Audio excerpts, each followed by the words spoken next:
লামডিঙৰ যিটো ঘটনা হৈছে ইতিমধ্যে আপোনালোকে ছ'চিয়েল মিডিয়াত দেখা পাইছে ঘটনাটো সন্দৰ্ভত আপোনালোকে কি ক'ব? নমস্কাৰ, মই হোজাই জিলা কংগ্ৰেছৰ সভানেত্ৰী। অতি দুখৰ আৰু পৰিতাপৰ বিষয় যে আজি লামডিঙৰ যিটো ঘটনা হৈছে এই ঘটনালৈ আমি মৰ্মাহত লজ্জিত।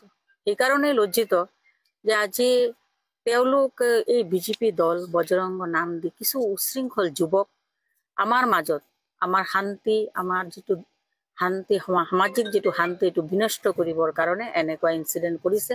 তেওঁক আজি কিছুমান প্ৰাইভেট টিচাৰ আছে ঘৰত শিক্ষাদান কৰে আৰু আমি জনামতে যে এই মৌলবীজনে তেওঁ কোৰাণ শ্বৰীফ শিক্ষা দি আছিল ল'ৰা ছোৱালী।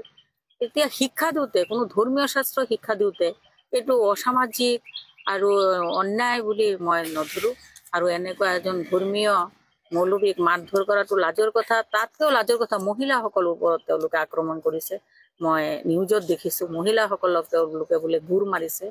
আজি তেওঁলোকে বজৰং দলকো অপমান কৰিছে। এইটো এটা নিন্দনীয় কথা। আমি অনুৰোধ জনাওঁ আপোনালোকৰ মাধ্যমত যে উশৃংখল মানুহৰ কাৰণে আমাৰ সমাজত শান্তি বিনষ্ট হ'ব নালাগে। কাৰণ মই গম পাইছোঁ যে তাত মেজৰ হিন্দু মানুহ, মাইনৰিটি তাতে 300-250-300 মুছলিম মানুহ।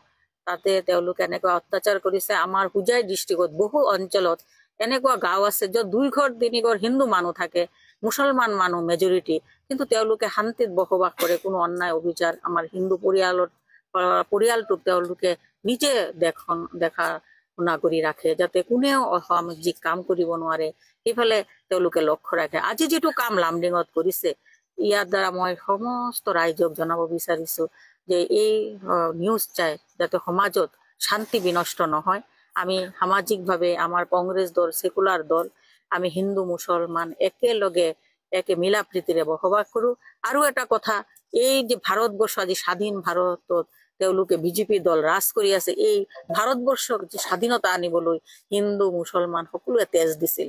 কাজে ইয়াৰ পৰা আপোনালোকৰ মাধ্যমত জনাব বিচাৰিছোঁ ৰাইজক যে আপোনালোকে এই বিজেপি দল এটা সাম্প্ৰদায়িক দলৰ UDF দল এটা সাম্প্ৰদায়িক দল, তেওঁলোকৰ উচ্চনতনিত যেন আমাৰ সমাজ ব্যৱস্থা আমাৰ শান্তি ব্যৱস্থা যাতে বিনষ্ট নহয়, এইখিনি আপোনালোকৰ মাধ্যমত জনাব বিচাৰিছোঁ। নমস্কাৰ।